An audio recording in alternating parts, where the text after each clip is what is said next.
Petticoats is my reaction to writing the play Crossing, which was all about the crossing of the Blue Mountains, and which inevitably had to focus on the male side of things. So I thought, what about the women's stories?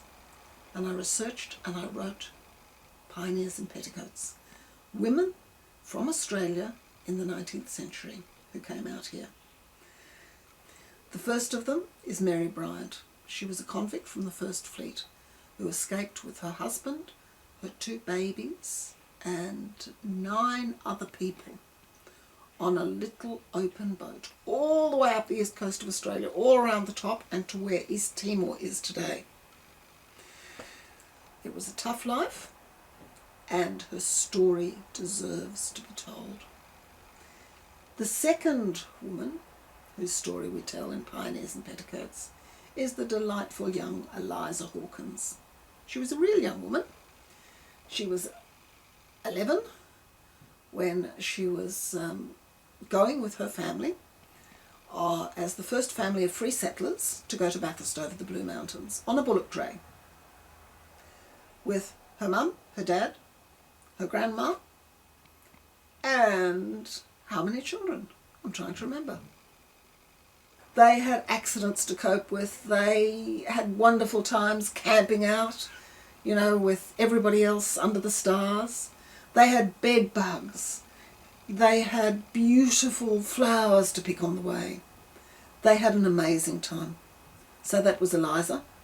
And the third woman whose story we bring to life is the amazing Lola Montez. Lola Montez is a fascinating character. She was really Irish, but she transformed herself into a Spanish dancer. Had success around Europe, went off to America, and then ended up in Australia in goldfields times. She chartered a ship and brought across an entire company and did wonderful business in Sydney and in Melbourne and on the goldfields. She told about her life, and she played a wonderful spider dance, which we create on stage, of course. So young people in particular love Lola. We show these 3 characters to schools, but we also have a family version where we include another wonderful person called Fanny Macleay. Fanny's quite different. She came as one of the 6 unmarried daughters of the new Colonial Secretary, Alexander Macleay, to Sydney. And she busied herself after she had spent her time as an unsung scientist, helping her father with his hobby. They were both of them passionate about any branch of science, entomology in particular, the study of insects, but the study of shells, the study of geology, anything.